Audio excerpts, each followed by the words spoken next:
మీరు కూడా నాలాగే జ్వరం తగిలితే గానీ ఫ్రూట్స్ కొనుక్కొని తినరా?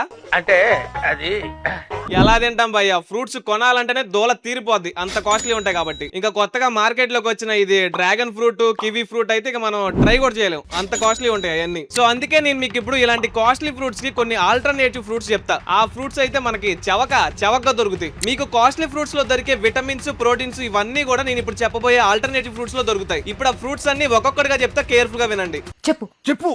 First the kiwi fruit. దీన్ని మీరు కొనలేకపోతే దీని బదులు గువావా కొనుక్కొని తినండి. అదేనండి జాంకాయ కొనుక్కొని తినండి. నెక్స్ట్ బ్లూబెర్రీ కొనలేకపోతే దీని బదులు నేరేడు పండు కొనుక్కొని తినండి. నెక్స్ట్ మీరు అవకాడో కొనలేకపోతే దీని బదులు కొబ్బరికాయ కొనుక్కొని తినండి. నెక్స్ట్ మీరు డ్రాగన్ ఫ్రూట్ కొనలేకపోతే దీని బదులు పపాయ కొనుక్కొని తినండి. నెక్స్ట్ మీరు చెర్రీస్ కొనలేకపోతే దీని బదులు దానిమ్మకాయ కొనుక్కొని తినండి. నెక్స్ట్ మీరు గ్రీన్ యాపిల్ కొనలేకపోతే దీని బదులు జామకాయ అయినా తినండి, లేదంటే నార్మల్ యాపిల్ అయినా తినండి. నెక్స్ట్ మీరు రెడ్ గ్రేప్స్ కొనలేకపోతే దీని బదులు అరటికాయ కొనుక్కొని తినండి. మొత్తానికి ఇది భయ మ్యాటర్. ఈసారి నుంచి మీరు ఫ్రూట్స్ కొనడానికి అస్సలు ఆలోచించకండి. ధైర్యంగా మన బడ్జెట్ లో ఆల్టర్నేటివ్ ఫ్రూట్స్ కొనుక్కొని తినండి. ఎందుకంటే హెల్తే వెల్త్, మరి హెల్త్ బాగుండాలి కదా, అందుకే ఫ్రూట్స్ తినండి. ఇంకోటి ఏంటంటే మరి వీడియో నచ్చినట్టే కదా, యూస్ఫుల్లే కదా, మరి ఇంకేంటి లేట్, ఇప్పుడే సబ్స్క్రైబ్ చేసుకోండి.